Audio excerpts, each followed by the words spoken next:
দোয়া অনুষ্ঠান শেষে জিলাপি দেয় না? বড়ুয়া কৃষ্ণপুর কি দেয়? আগে বাতাসা দিত না, এখন কি দেয়? জিলাপি দেয়, মিষ্টি দেয়। তো মসজিদের 2-3 গেট থেকে যদি দেয়, ছোট বাচ্চারা দেখবেন এদিক দিয়ে কয়েকটা নিয়ে আবার ওই গেটে লাইন ধরে। ওর হাত হলো ছোট হাত, ওর হাত ভর্তি জিলাপি, আর নেওয়ার জায়গা নেই, এরপর আরেক জায়গায় লাইন ধরছে, আরো লাগবে, আরো লাগবে, এই আরো আরো আরো চাই। এই স্বভাবটাই মানুষকে কুড়ে কুড়ে শেষ করে দিয়েছে।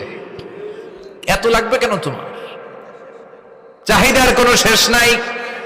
Unlimited demand of human being. যার আছে বেশি তার চাই বেশি। যার সাইকেল আছে তার হোন্ডা চাই, হোন্ডা আছে তো প্রাইভেট কার চাই, প্রাইভেট কার আছে তো প্লেন চাই, প্লেন আছে তো হেলিকপ্টার চাই, হেলিকপ্টার আছে তো ওইটা চাই, ওইটা আছে তো সেটা চাই। ঠিক কিনা? এলাকার মেম্বার যে হয়েছে চেয়ারম্যান হতে চায়, আছে না নাই? চেয়ারম্যান সাহেব এমপি হতে চায়, আছে না নাই? এমপি সাহেব মন্ত্রী হতে চায়, আছে না নাই? মন্ত্রী সাহেব প্রধানমন্ত্রী হতে চায়, আছে না নাই? কিন্তু এই দেশে সুযোগ নাই। কথা কন। এই দেশে প্রধানমন্ত্রী সিলেক্টেড। 2-3 জনের বাইরে কেউ প্রধানমন্ত্রী হইতে পারবি না। ঠিক কিনা? আমার এই জীবনে তো আমি 2-3 জনই দেখলাম।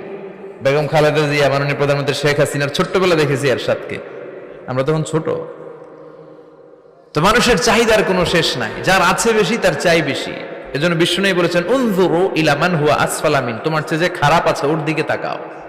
ওয়ালা তানজুর মান হুয়া আ'লা মিন, তোমার চেয়ে যে ভালো আছে ওর দিকে তাকায়ও না, তোমার চেয়ে যে খারাপ অবস্থানে আছে ওর দিকে তাকাও।